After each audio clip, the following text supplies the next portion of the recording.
Pessoal, essa prova foi a prova das questões clássicas. Né? Clássica. Essa questão é de 1520. Clássica, a famosa questão do envelope. Se tu conhece os ângulos internos formados pelas diagonais do envelope, e se tu conhece as diagonais do envelope, tu consegue os lados do envelope. Questão clássica, né? Na época medieval, os caras já resolveram essa questão, tá? Bom, qual a orientação? A orientação é assim. Normalmente, as questões mais difíceis são as questões de geometria, porque o resto é olhar e achar o modelo e fazer. Tá? Achar o modelo e fazer. As questões de geometria têm que ter uma certa articulação. É isso? Por isso que a gente fala que é sempre bom deixar as questões de geometria para fazer o barraco e o método sujo. Tá? Então, por exemplo, barracos e métodos sujos. Primeiro passo, números nas questões. Tá? A diagonal menor, BD, vou botar um BD legal aqui, mede 10. Tá? BD, tá, vamos botar um Dzinho, pronto. Dzinho, diagonal menor, Dzinho, mede 10. E a diagonal maior, 16, mede 2 na sexta, certo?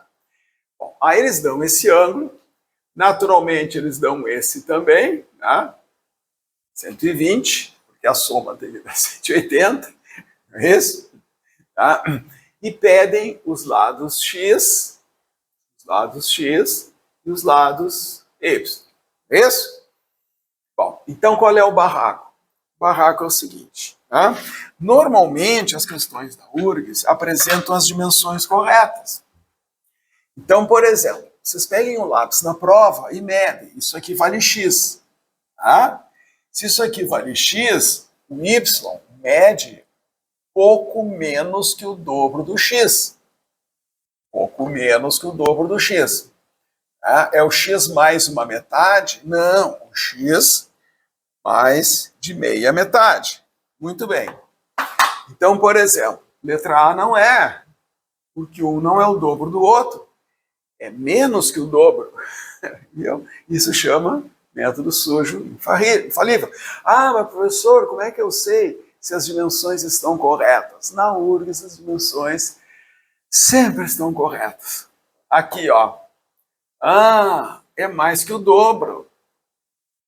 15 é mais que o dobro de 7. Não, é menos que o dobro. É isso? Bom, aí vocês podem continuar nesse esquema ou usar o método sujo 2. Qual é a raiz de 129? Eu não sei. Não sei. 12 ao quadrado é 144. Menos que 12. 11 ao quadrado é 121. Pois é. Então, o 129 está entre 11 e 12. A raiz de 129 está entre 11 e 12. Então, chuta lá, 11,5. 11,5. Então, 11,5, se aqui for 7, aqui se aqui for 7, né? Nós estamos nessa aqui. Se aqui for 7, aqui é 7, tá? Aqui é 7. Isso aqui seria... Pois é. Será que tudo seria 11,5? Pois é, né? Bom, mas vem o método sujo 2. O método sujo 2 é assim. Tem raiz ou não tem raiz? Claro que tem raiz, porque tem mais alternativas com raiz do que sem raiz. Bom, vocês acham que está mais para a raiz de 17 ou para a raiz de 129? Pois é, gente. Né? Isso chama método sujo. Tá? Aí tu tens aqui, ó, 6, 6, 7, 7. 9? Não. Isso é letra D. Então a gente faz a prova assim, faz a questão assim, termina. Se houver tempo, tu volta para resolver. Se não houver, fica assim mesmo, tá? Isso são estratégias. Bom, agora como se resolve nobremente? Então a gente tem que seguir a receita, o protocolo, tá? Primeiro passo, tem triângulo retângulo?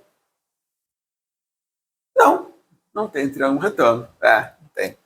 Então, lei dos senos, lei dos cossenos, semelhança. Tem triângulos semelhantes? Então, olha aqui, ó. Esse ângulo também é 60. É esse? Se esse ângulo aqui é alfa, esse aqui é alfa, tá? Porque eles são opostos. Isso? Visualmente. Se esse aqui é beta, esse aqui é beta. Isso? Se esse aqui é beta, porque são opostos, esse aqui é alfa. Isso? E esse aqui é alfa. E esse aqui é beta. Então é muito fácil, sem grandes explicações matemáticas, colocar esses ângulos aí, ângulos opostos e assim por diante. Não é? Então, esse triângulo aqui, ó, tem ângulos alfa, beta, 60 e um lado x. E esse triângulo alfa, beta, 60 e um lado x. Então nós dissemos que eles são congruentes. O que são congruentes? Iguais, né? A gente fala iguais, tá? Pelas mesmas razões, os vermelhinhos também são congruentes. Então vocês já sabem que no envelope vocês têm dois pares de ângulos congruentes, tá? Então a gente usou, né, congruência, uma semelhança entre eles e assim por diante, tá? Então olha aqui, ó, se tu chamar esse lado de A e esse lado de B, esse aqui tem que ser o A e esse aqui tem que ser o B. Então a gente sempre coloca no primeiro passo números na figura, porque senão as ideias não surgem. Tu não pode olhar uma figura e dizer assim, tive uma ideia. Não, coloca os números na figura que as ideias vão surgir naturalmente. Ok? Bom, então como é que é o protocolo? Não tem triângulo retângulo, então a gente pensa em semelhança, ou lei dos senos, lei dos cossenos. Bom, semelhança a gente já usou, né, na hora que a gente fala em congruência. Então nós vamos pegar a lei dos cossenos. Então olhem para esse triângulo preto. Vocês lembram da lei dos cossenos?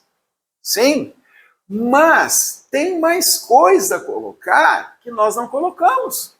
Tem que colocar na figura todas as informações para que as ideias, né, surjam. Ele não falou que a diagonal maior vale 16? Falou? Tá? Aqui tem um detalhe. Ó. Aqui é o A, aqui é o B, vem ali, aqui é o A, né? Ali é o B. Eu troquei. Tá? Certo? Então, olha aqui. Se a diagonal maior vale 16 e esse lado é igual a esse, é que tira uma conclusão. 8 de um lado, 8 do outro, para dar 16. Professor, mas eu não tinha conta, não tinha dado conta que era 8 e 8. Pois tu não coloca os números na figura. Tu tens que colocar os números na figura para as ideias surgirem. Tá? Isso que a gente disse. Primeiro passo, números na figura. Então agora acabou. Lei dos senos. Então vamos lá. Não, senos não. Lei dos cossenos. A lei dos senos a gente usa quando se conhece todos os ângulos. Eu não conheço beta, não conheço alfa, tá? Tem que conhecer todos os ângulos. Se eu conhecesse beta, eu poderia achar alfa, que a soma é 180. Eu só sei que alfa mais beta dá 180. Eu não posso usar a lei dos senos quando se conhece só um ângulo do triângulo. Lei dos cossenos. Bom, só que eu esqueci a lei dos cossenos. Não pode esquecer a lei dos cossenos. Esquecer a lei dos cossenos é o mesmo esquecer a identidade no dia da prova. Vai cair.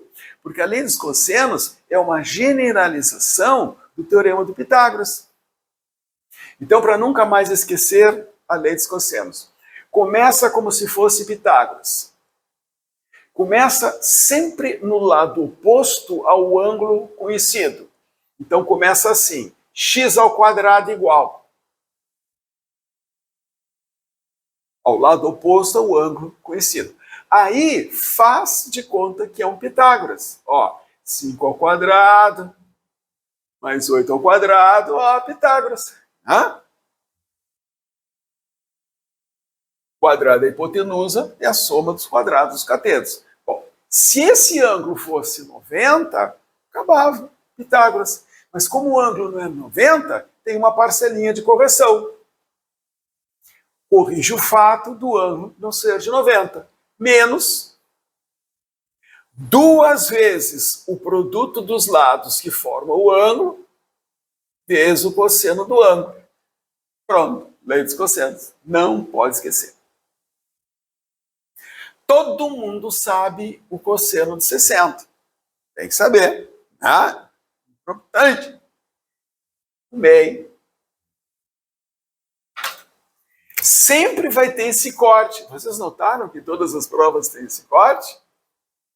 Tá? Então agora ninguém segura mais. X ao quadrado é 25 mais 64 menos 40. 25 mais 44 vai dar 89. 89 menos 40 é um simpático 49. Então, x ao quadrado é 49. Quem é o x? 7. Olha o método sujo. Tá, e o y? Lei dos cossenos no de baixo. Então, y ao quadrado é 8, né? A gente sabe que é 8 ao quadrado, mais 8 ao quadrado, menos 2 vezes 8 vezes 5, vezes o cosseno de 120. E aí vem um problemão. Qual o cosseno de 120? Bom, eu não sei como vocês fazem redução ao primeiro quadrante. Eu não sei se vocês decoram muitas regras para fazer isso, tá? Então, olha aqui, ó. Claro que tem uma explicação, e eu sempre digo, aquele aluno que está levando uma surra em trigonometria, pede socorro, que eu mando um vídeo de trigonometria, que é a aula que eu dou no extensivo. No ano passado, eu dou o material e a aula, que são 2 vídeos, assiste e acabou o problema de trigonometria, tá? Então, olha aqui, ó. Para fazer redução ao primeiro quadrante, vocês têm que dar 3 batidas. Que é isso? 3 batidas, tá? Muito bem. Então vamos dar uma lembradinha, tá? Eu quero calcular o cosseno de 120 com 3 batidas. É um método das 3 batidas. Primeiro passo, tu tira 180 de 120. Tu tira 120 de 180. Tanto faz 180 de 120 ou 120 de 180, porque tu vais pegar o resultado em módulo. Então, 180 menos 120 vai dar 60. Aí tu põe uma certinha e põe assim, 60, porque não é igual. Tá? Primeiro passo, tira 180 do valor. Falei 120? Não, né? Tira 180, tá? Bom, aí o que tu faz? Aí tu calcula. Cosseno de 60 ao meio. Pronto, acabou. Não, não, não. Aí tu tem que acertar o sinal de acordo com o quadrante de origem. Então tu tem que pensar lá. 120 não é um arco do segundo quadrante? Sim. E qual é o sinal do cosseno no segundo quadrante? Tem que saber. Quem não sabe vai pedir socorro nas aulas de trigonometria. É negativo. Né? Então tu acerta o sinal de acordo com o quadrante de origem. Então quais são as 3 batidas? Tira 180, calcula em módulo. Primeira batida. Calcula. Segunda batida. acerta o sinal de acordo com o ângulo de origem, terceira batida. E essa regra vale de qualquer quadrante para o primeiro. Vai tirando 180, vai tirando 180, até chegar ao primeiro quadrante e faz essa história toda. Tá? Então vocês têm lá que o cosseno de 120 é menos 1/2.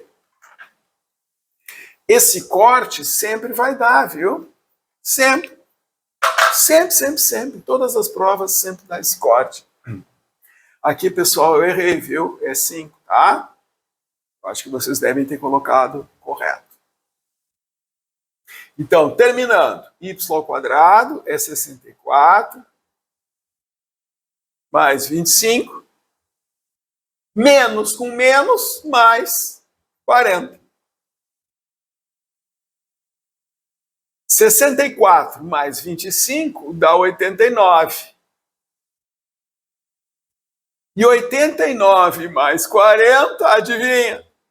Adivinha? Olha o 129. Mas o cara que faz a questão, ele sempre deixa uma pista, né? 129 não é um número que tu acha em qualquer canto, né, gente? Por que o cara botou um 129? O cara chama a atenção para a resposta, então isso chama método sujo. Tá? Então, resposta, marca aí, raiz de 129. Tá? Essa é a famosa questão do envelope. Questão clássica, né? O avô de vocês deve ter feito essa questão no vestibular. Tá bom? Então tá, pessoal. Dado o recado.